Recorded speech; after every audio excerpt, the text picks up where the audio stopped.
Hi there, welcome back to John Thoumire Garden Design, and this is a continuing series on Introduction to Cuttings. Today we're going to be looking at Begonia rexes. Now these are not the tuberous begonias, not the ones you see in hanging baskets the length and breadth of the UK. These are largely grown for their foliage. They look great, they look really great, and there's a massive variety of them. I don't know if this is particular to Begonia rex or if this is a whole genus, but there's something like 14,000 varieties or species of begonia. And as I say, today we're going to be doing Begonia rex. So first off, begonias or Begonia rexes are native to the tropics largely. Basically Central America, South America, Asia and Central Africa. I think you can also find them in South Africa as well.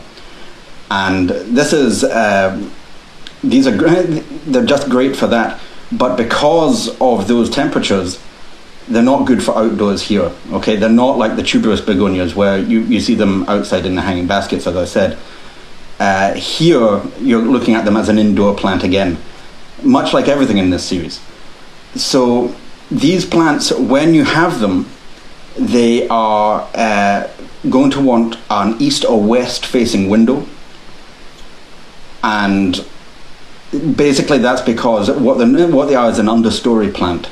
Now what that means is in their native habitats they grow on the forest floor.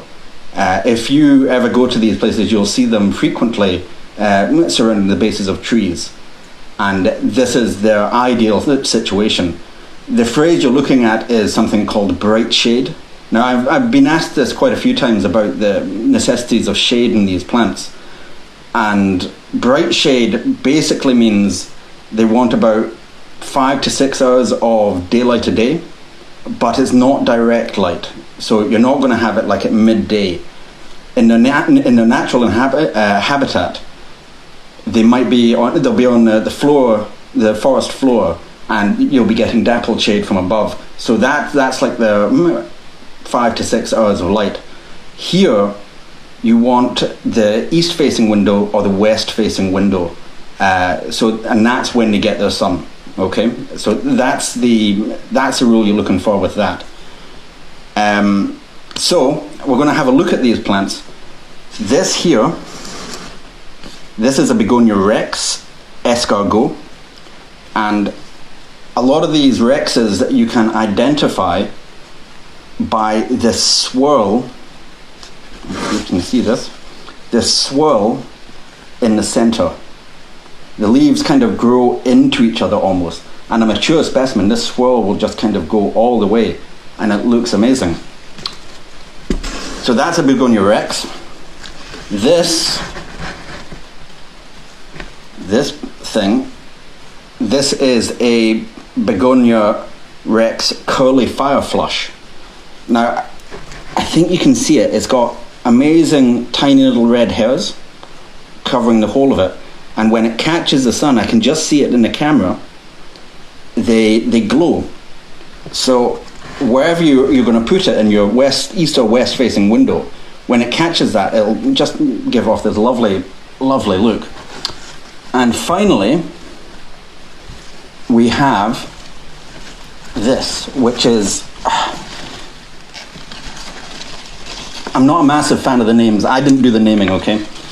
This is a Begonia raspberry swirl. Again, I'm not doing the naming here, but you can kind of suppose see what's going on with it. But again, it looks great. It doesn't have the same spectacular hairs as this, but it's still great. If you've got a lot of reds and greens, put this against it, it'll look great. So we're going to put that there. So these are the three begonias we're going to be working with. Now, I've shown you the escargot. We're not actually going to be taking cuttings from the escargot today because that recently had cuttings taken from it, and I've got some right here for you to see how they look in the water when they begin to root. But I did have an issue just this morning, so in preparation for this series, I've been taking cuttings for quite a while, and I had escargot cuttings ready to go. They had leaflets, they were perfect. My dog Fred thought otherwise. He knocked them out and then decided to just dance all over them. So all I've got is some not quite ready to pot on begonias. That's life, unfortunately. So what we're going to start with is just the usual rules, okay? So we've got our two types of knife here. This is the flat knife. We're going to use this for cutting the leaves and cutting the stems. Yes, Elizabeth, escargot as in snail. I'm not really sure why. I originally thought it was because of the swirl, but this is just the one I know of that's called escargot. It could be to do with colouring. It could be to do with because the first guy who found it thought it looked like a snail. But Rexes, generally speaking, they all have this swirl. Again, you can kind of see it on this one. It's starting to swirl here. So, sorry, back onto the knives. Flat knife. These have freshly been sharpened and I have doused them in boiling hot water.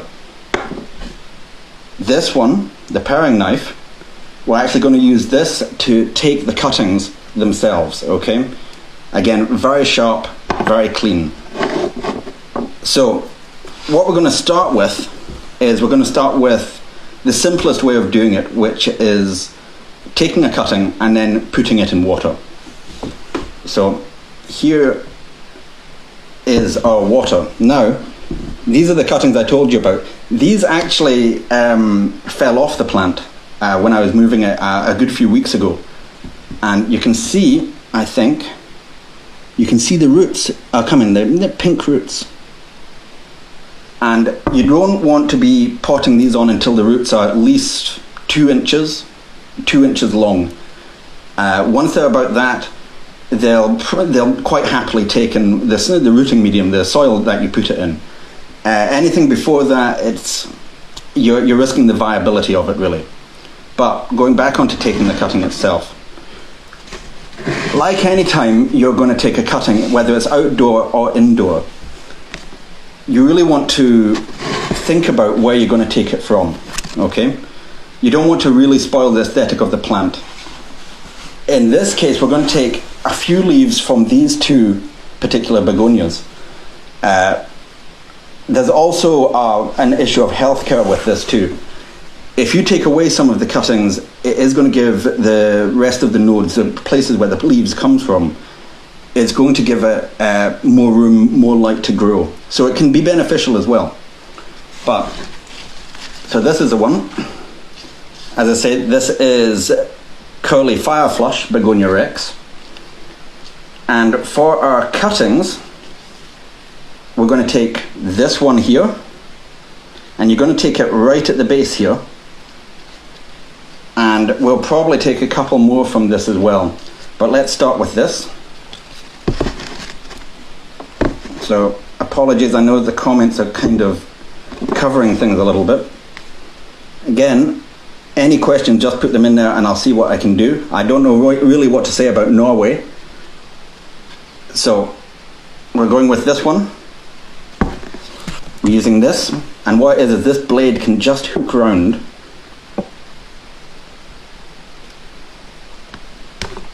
clean cut. Okay? There's no bits of it hanging. That's what you really want. The more you have hanging from the cutting, there's more possibility of infection getting in because it'll attack that little strand. So, this is actually the perfect size. You want it to be about 3 inches long or 7 centimeters. You could maybe take a little bit off it, but I'm not going to. So, here we go, glass of water. That's you done. Let's do another one. Let's take one from the Raspberry Swirl. Again, apologies for the name.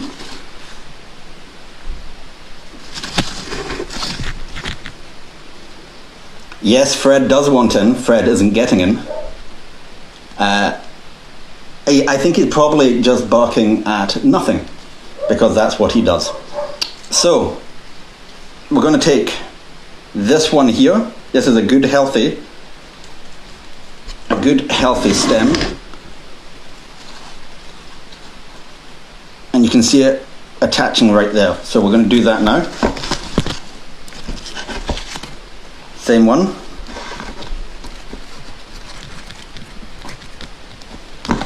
Done.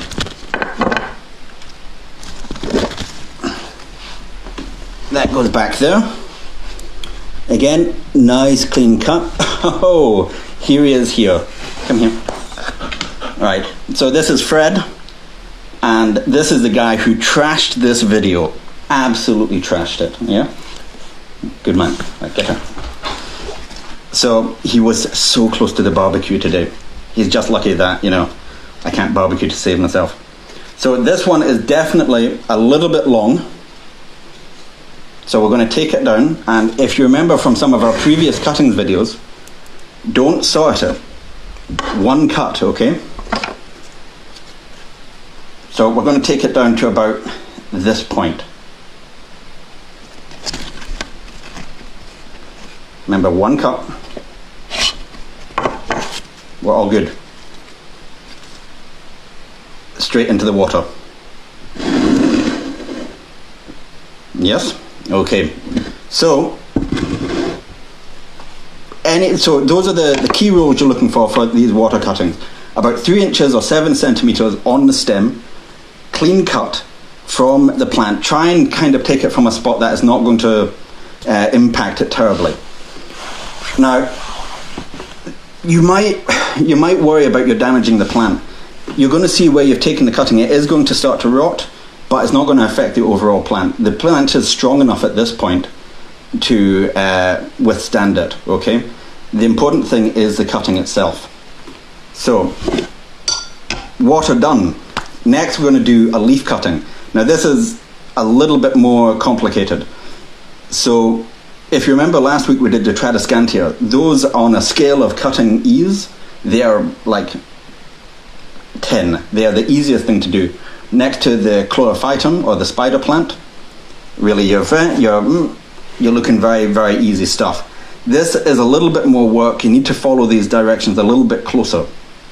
So, the leaf cutting, the first one we're going to take actually is going to be this one here. So there, we're going back to the raspberry swirl. And you want to try and take a healthy leaf. This is a nice healthy leaf, okay? If it's damaged, it suggests there might be something going on with it. So stick to healthy leaves. It'll be heartbreaking at first, but you'll get so many more of these beautiful, beautiful plants out of it. Oh, I just did beautiful, didn't I? And that's twice. I was speaking to my sister last night and she was trying to offer me different superlatives, but I ended up just sounding like Jamie Oliver, and honestly, I just don't want that. I don't want to sound like that. So, back to cuttings. So we're going to take this one, back to the hook knife, from the base, and again, try just for one cut.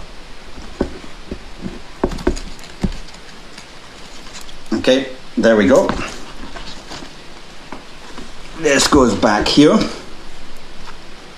So I have actually, it does happen, I've nicked this a little bit, so you've got that. But it's not so important because this is a leaf cutting. So we're going to take that off, and we're going to leave roughly about this much of the stem on it, okay? What is it? One cut. I'm glad you like Jamie Oliver, Si. Or Pete. I like his cooking too. Even though every single thing I've tried that he's made has failed. My famous Dauphinoise potatoes nearly made all of us unwell. So this is it. This is the leaf cutting. So a little bit like the chorizo cutting from my first video, what you're wanting to do is these stems, okay, these are the lifeblood of the leaf, and that's what you're going to be cutting, okay? Just a few. So we're taking this knife, the flat knife. Now again, the reason we're using the flat knife compared to this this hook, as you cut, it might catch the leaf just because of the hook and tear it. As soon as it's torn, you're almost guaranteeing infection. So we use a flat knife for this. So we're just going to make a few incisions right along this main rib vein, okay? So along this, here, here, here. We'll probably do, yeah, we'll do this. So 1 cut, 2 cut along one vein, 1 cut along another, 1 cut. I think that's as good. So it's kind of difficult to see. Actually, I'll do one more here.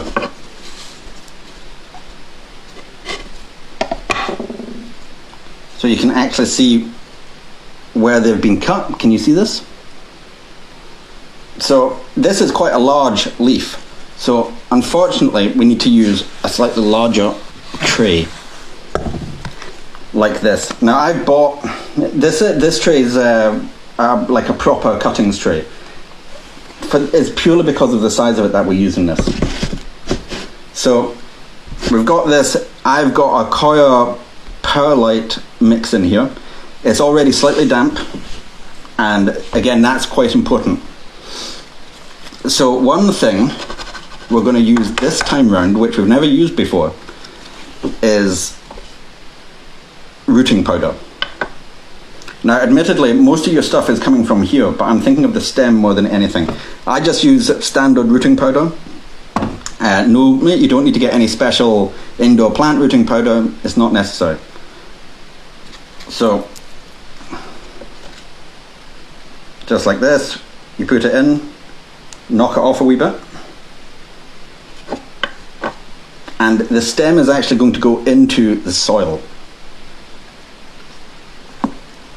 Like so. And it's going bottom side down. So the top of the leaf is going to be looking up to the sky, okay?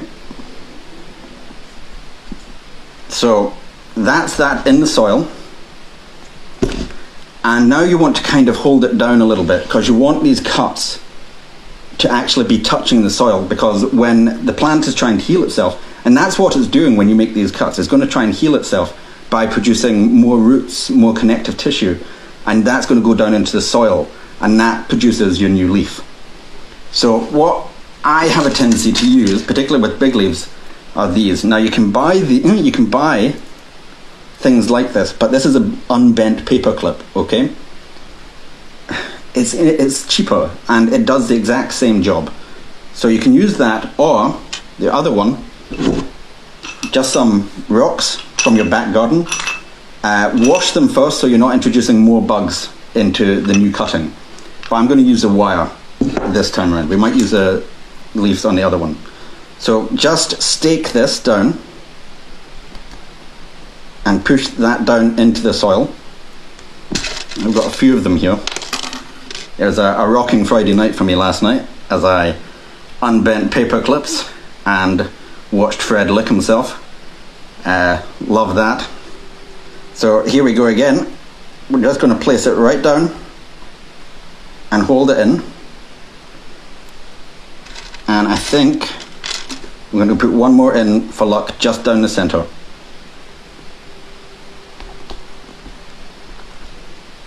Like so. So as you can see, and that's not going to do any harm to the plant itself. So we're going to give it a quick mist.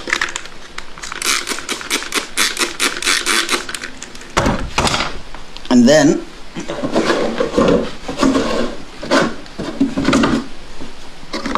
put the lid on.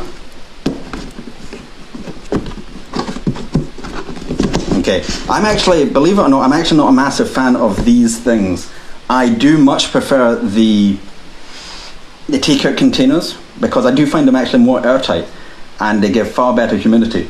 But again, this is just purely because of the size of the leaf cutting we've just done.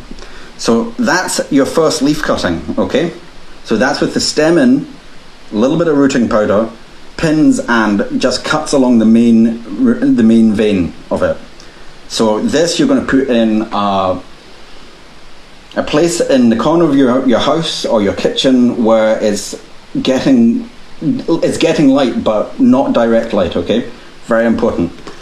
You might start to see plantlets come from this in about 3 to 4 weeks. I would actually have something to show you, but Fred sorted to that. So yeah, you're going to want to see, you really will want to see the leaves. You might see the rest of the plant kind of start to die back around it. Then it's time to pot up. Right, so we're going to put this over here, fully expecting Fred to knock it off.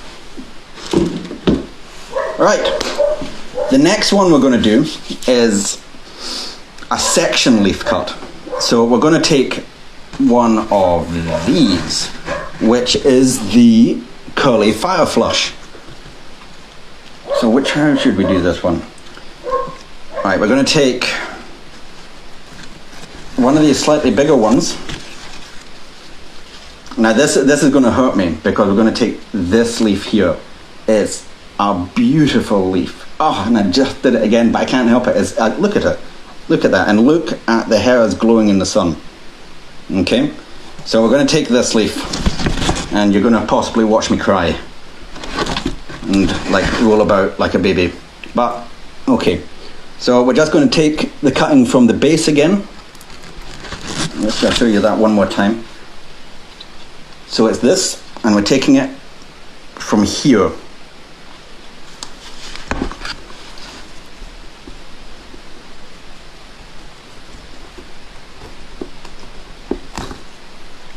All right, that was actually a good clean cut. So you can see we've got quite a lot here, and we're going to lose all of this, sadly. But you know, it's for the greater good. It's so we can get a phenomenal series of plants and not just one. This is a great thing about cuttings. If you actually go ahead and do it, honestly, these plants all cost quite a lot of money. You can propagate them yourself. You just need to have the confidence. You just need to have the things prepared and ready to go. And honestly, you can do this. So, one cut, take it off. So, we're going to again be working on the bottom of the leaf here. But this is slightly different. So, what we're going to do is we're removing this stem.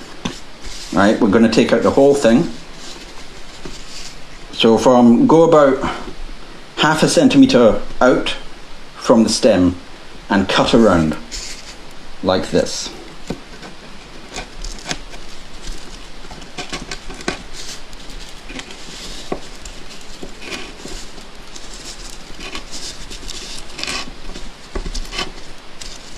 And we've had a little bit of a tear there as well, but that's okay for this.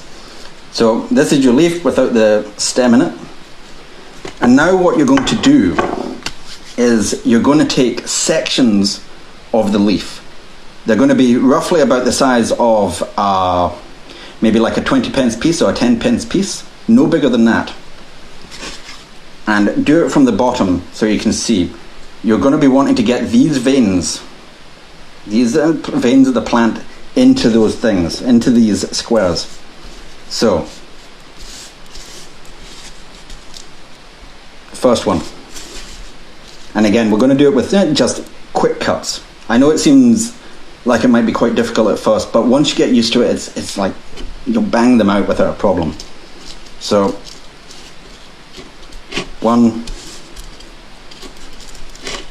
2, 3. This is basically what you're going to get. I'm going to do a few more before I show you planting it up.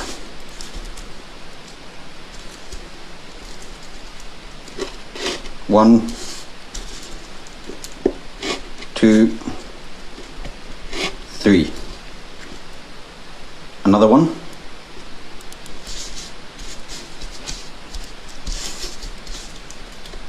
One, 2, 3.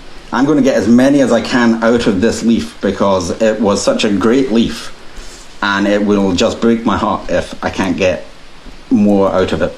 So just a couple more.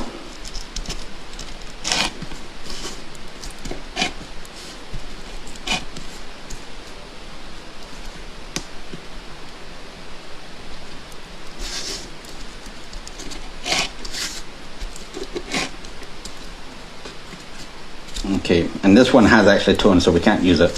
So we take the leaf, sadly say goodbye to it. It's fairly massacred and butchered anyway now.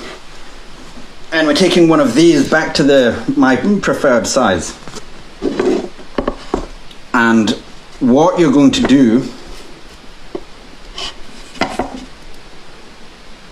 is you're just going to very simply make a little bit of a slice here.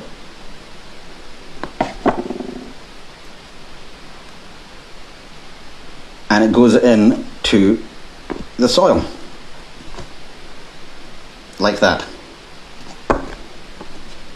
Do it one more time. Rock pun. Nope. Clean out. Feed it to Fred. He's already had his breakfast of plants for today, so I think we're fine. Keep your pertinent questions coming in. Okay, so next one going in. All right, and you want it to sit about halfway in, and you want maybe about an inch between each cutting. Next one. Try not to damage leaves as you do it. Okay, and last one of this.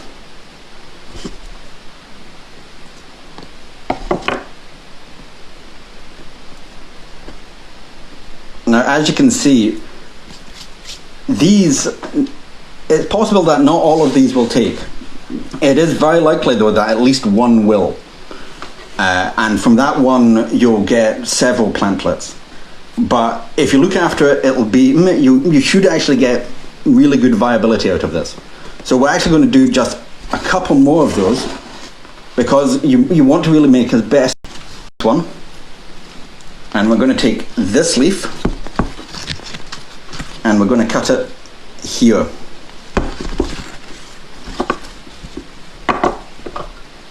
This knife. Just make sure you're not kind of catching any other plants. Clean cut.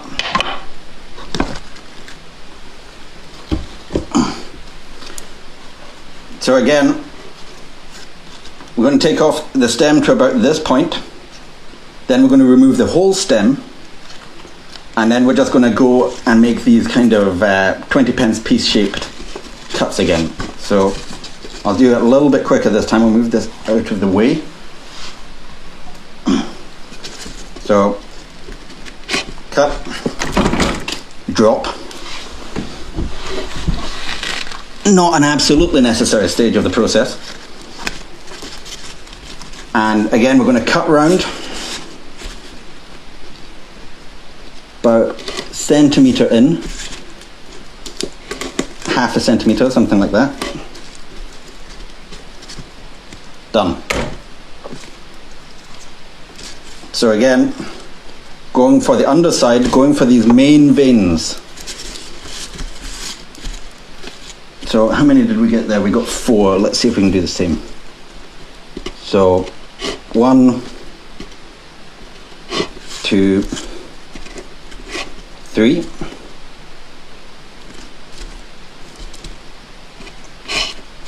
1, 2, 3.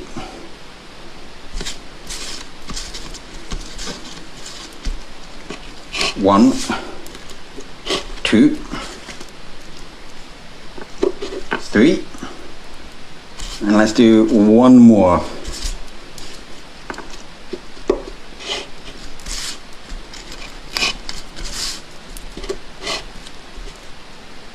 This is the first one that's actually probably about the right size. Bin. We get this back.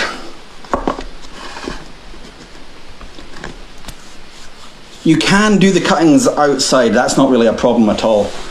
My one thing is it will be quite windy, and yeah, it's just a little bit easier. It's not actually that much mess to do it inside, especially if you can do it in the kitchen or something like that.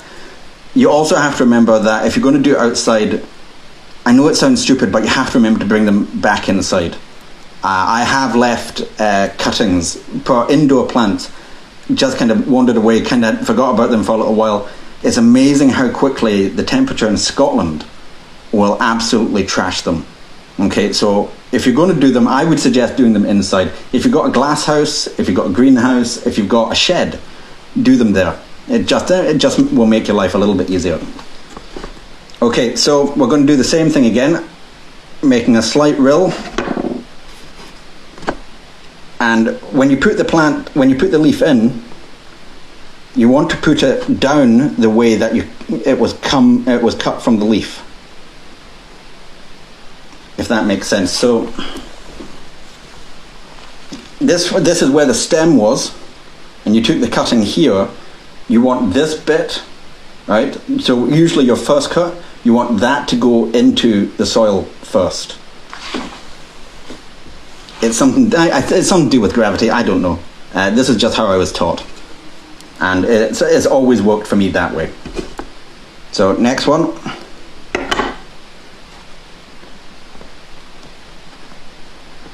Okay. Finally, and well, not quite finally.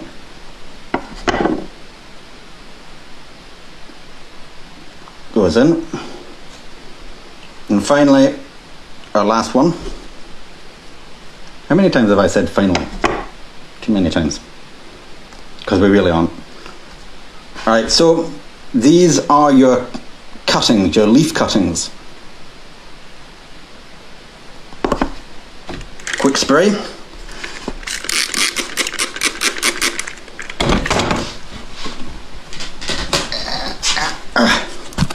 Lid on.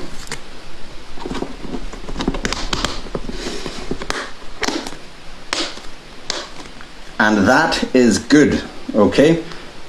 You maybe want to open it up and check on them every couple of weeks. If it's bone dry, you must kind of scoosh it. They rely on this humidity to propagate. If you have it in the right position in the house, it'll probably do it itself. You'll see condensation on the top. That's going to keep it going. So that's these ones done. Are we going to do anything else with those? No. So the final thing I'm going to show you here is this. I'm trying not to fall off my stool. I've got this elephant stool that is really unstable, and it's just quite difficult. Okay, so we have this. This is called the Forsyth pot.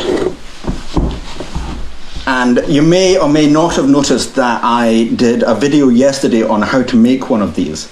They're very easy to actually make, but you just need particular equipment to put it together. And go to the video, it'll show you exactly how it's done. None of it is particularly expensive, it just requires perlite, and a must is a terracotta pot. Now the reason I'm bringing this in is I've had quite a few comments recently on how people are doing rooting in water, they're doing these, and they have cats knocking off their plants. They have children kind of running and knocking past them, excuse me, or they've got a dog who's just kind of going hell for leather through them. And the other thing is, when you put these things in water, you want to refresh the water every couple of days, or once a week at least. I should have mentioned this in the beginning. And sometimes it's easy to forget, all very easy to get. Same thing with checking on these cuttings, especially if you want to put them out of the way. It just makes it a lot more sense for that sort of thing. The Forsyth pot basically does all of this for you, okay? What you end up doing is you put water here, and what it does is it kind of seeps out of the terracotta pot. This is why the terracotta is so important. It seeps out of the terracotta into the perlite, keeping it moist. It's not wet, it's not sodden, but it does all this for you. And down here I've got a plastic bag, it goes there. You can put it in the corner of a room. You don't really have to check it at all. 3, 4, 5 weeks later, your plants will have roots on them ready to go into a pot of soil, and then you can put it wherever you want. So this though you have to use for stem cuttings. So we're going to put this somewhere where it's not going to completely block the view.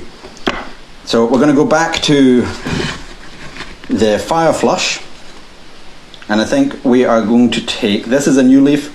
Quite often these ones which are hanging down, they're good options to take off. So we're going to go with this one here. Curved blade.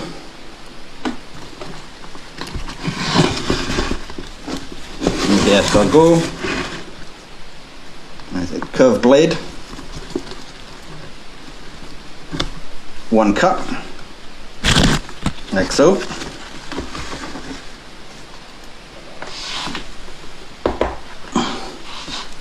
Back to the flat bladed knife, and we're going to want those 7 centimeters back, okay?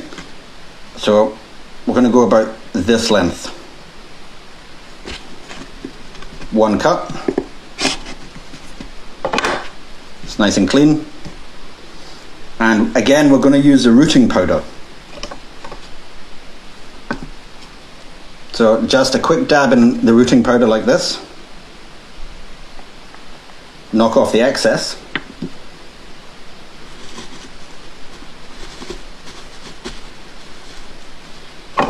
I might need to make a little bit of a hole for it.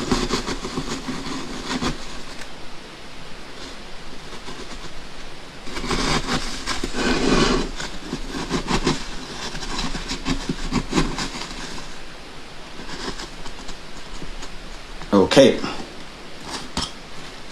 pull it back up along it. So we're going to take a few more cuttings just to show you again. I'm going to go for a raspberry swirl on this occasion. Again, check for nice healthy leaves. I think we're going to go for this one here. Cutting it from there, remember, as close to the base as possible. Curved knife. 1 cut. Back we go. Taking it to about this length. 1 cut. And the forsyth pot, you can, honestly, you can really use a bigger pot if you want. Rooting powder, hey, very close. Knock off excess. And there you go. So yeah, you can use a bigger pot. I don't really need to, I use these pots occasionally, not all the time. I used to use them more when I didn't have as much experience with cuttings. These are great for if you're feeling a little bit nervous about it, or you just don't have an awful lot of time, or you've got so much madness going on in your house that you don't want to, you're never going to remember. It's okay, it happens. Can we? No, I don't want to do the escargot. I want to do one more cutting, and I think we will go back to the fire flush.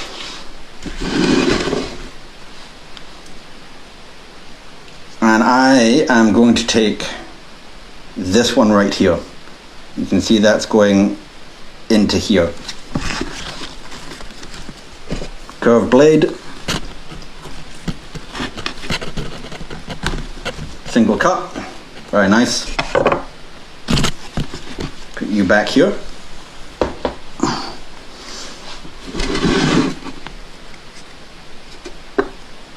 So we're going to cut this, take off this bit, so we've got this much left.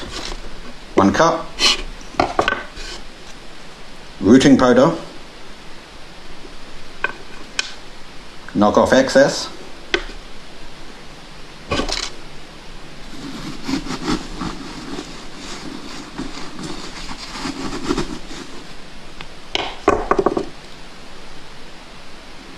In you go. Right, we could realistically, we could actually fit quite a few more in here, but we're not going to. We're doing quite well as it is. Next, again, I'm not going to go into the details here because I've got most of the details exactly for how to build this and how it works. I've got that in the video that was posted yesterday.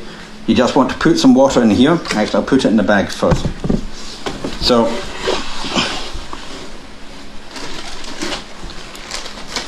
just an ordinary see-through bag. You could also use, if you have like one of the supermarket bags, that's like frosted white. That'll do it. That'll do it as well. Not a black bin bag. Nothing that's not going to let light in. So,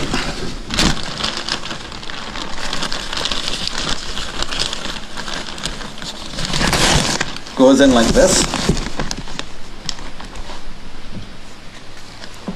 And we're just going to put the water up to the top in the terracotta pot.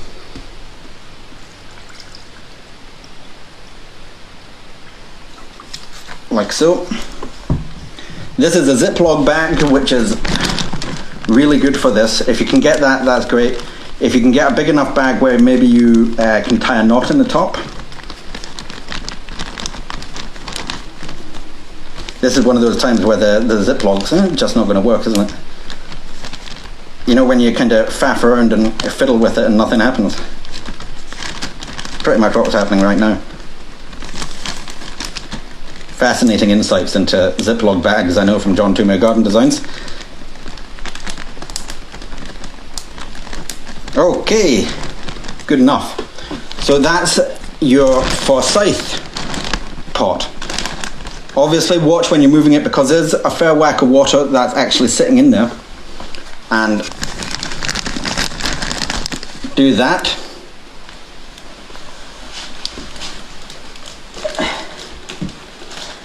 That would go into a similar position as any of your other cuttings, okay? And yeah, the only difference is that you're not going to have to monitor it as much, okay? I would, but then again, I like this stuff, and it keeps me busy on a Friday night. So, thanks for joining us. This was great. I had a really nice time, actually. I do like begonias.